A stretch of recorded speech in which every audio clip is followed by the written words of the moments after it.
Halo teman-teman semua, selamat datang pada pertemuan 10 Manajemen Sumber Daya Manusia dalam bidang pariwisata. Nah, pada pertemuan 10 ini kita akan membahas pemaparan singkat tentang promosi dan mutasi karyawan. Tentunya kalau kita praktekkan ini dalam bidang pariwisata. Baik, nah mengapa sih penting sekali kita lakukan promosi dalam sebuah perusahaan? Karena promosi adalah salah satu motivasi yang akan timbul oleh karyawan untuk meningkatkan kualitas dan pengembangan dirinya. Maka dari itu biasanya untuk meningkatkan kemampuan dan kualitas diri dari seorang karyawan, perusahaan itu melakukan promosi jabatan. Nah, kita lihat apa sih yang dimaksud dengan promosi? Promosi adalah proses kegiatan pemindahan karyawan dari satu jabatan kepada jabatan yang lebih tinggi. Artinya, misalnya teman-teman yang tadinya jadi staf, kemudian setelah mengalami pelatihan, pengembangan, teman-teman berpotensi untuk menjadi atasan atau koordinator. Itu teman-teman akan diminta untuk menjadi koordinator. Nah, itu yang dinamakan dengan promosi. Artinya promosi itu perpindahan jabatan dari jabatan satu ke jabatan lain yang lebih tinggi. Nah, promosi jabatan mempunyai arti yang penting baik karyawan maupun perusahaan, karena dengan promosi berarti perusahaan melakukan pengembangan karyawan melalui jenjang karir, sehingga karyawan akan lebih termotivasi untuk bekerja. Baik, sekarang kita lihat bahwa ada beberapa dasar pertimbangan promosi itu sendiri. Yang pertama, kecakapan kerja. Kecakapan kerja artinya teman-teman di sini memang dilihat mampu untuk bekerja, cakap, cepat tanggap. Nah, itu akan menjadi salah satu pertimbangan untuk perusahaan dalam melakukan promosi jabatan. Yang kedua, ada sistem senioritas. Biasanya sistem senioritas ini tidak langsung serta-merta dilihat yang lama kerjanya, kemudian mereka mendapatkan promosi, tidak.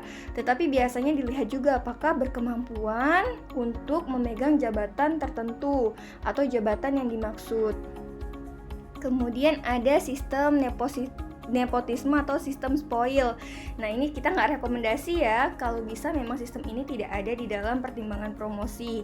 Yang keempat, kombinasi pengalaman dan kecakapan. Baik, apa saja sih syarat dan bentuk promosi? Tentu saja pasti ada syarat-syarat yang harus kita penuhi untuk agar seorang karyawan itu diberikan promosi jabatan. Yang pertama, pengalaman itu sangat penting ya. Tingkat pendidikan, jika memang dalam lingkungan universitas atau di lingkungan pendidikan, biasanya tingkat pendidikan ini sangat penting dalam rangka peningkatan atau dalam rangka pengadaan promosi jabatan. Nah, tetapi kalau misalnya dalam bidang pariwisata, biasanya yang paling dilihat adalah sertifikasi atau pengalaman bekerja. Jadi tingkat pendidikan itu biasanya tidak menjadi nomor satu, tapi biasanya on the job training itu yang lebih utama. Kemudian loyalitas dan tanggung jawab, kejujuran, kerjasama, serta kompetensi. Nah, bentuk-bentuk promosinya ada bentuk-bentuknya juga teman-teman. Yang pertama, promosi sementara atau temporary promotion. Promosi yang dilaksanakan untuk jangka waktu sementara saja, biasanya ini tidak lama atau sistemnya hanya 6 bulan biasanya, atau kita dilihat dulu apakah setelah promosi pekerjaan kita atau kinerja kita baik atau tidak.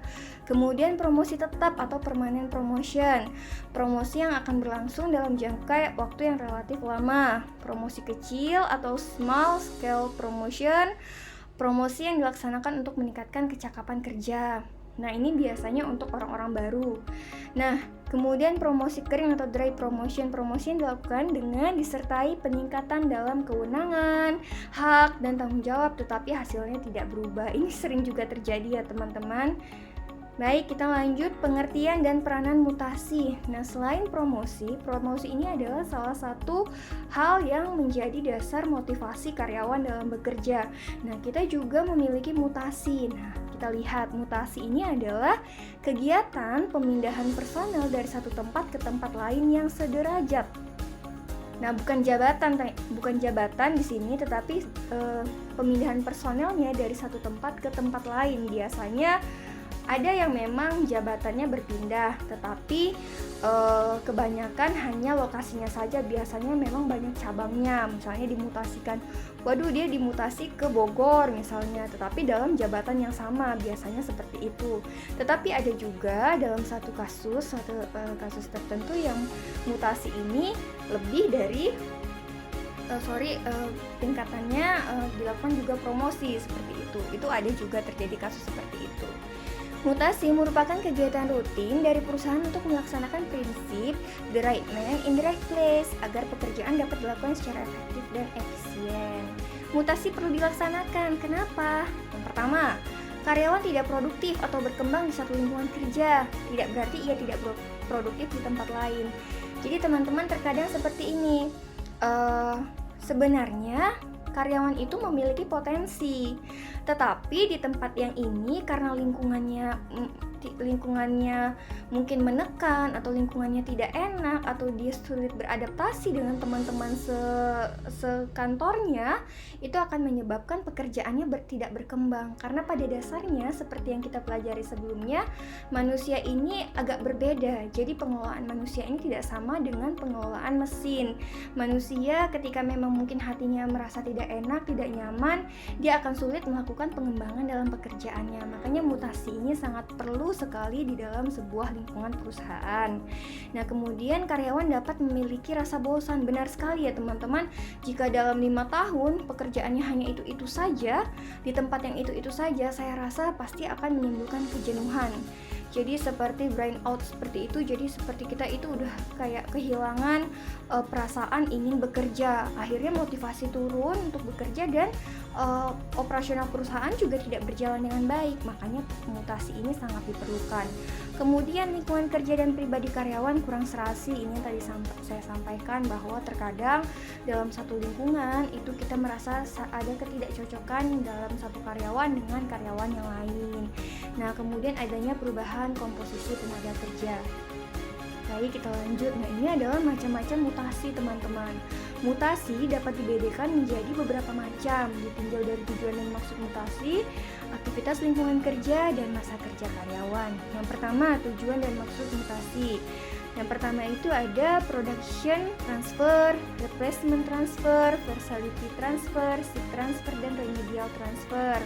Atau yang kedua, aktivitas lingkungan kerja itu ada mutasi antar urusan, mutasi antar seksi, mutasi antar bagian, mutasi antar biro, mutasi antar instansi. Yang ketiga adalah masa kerja.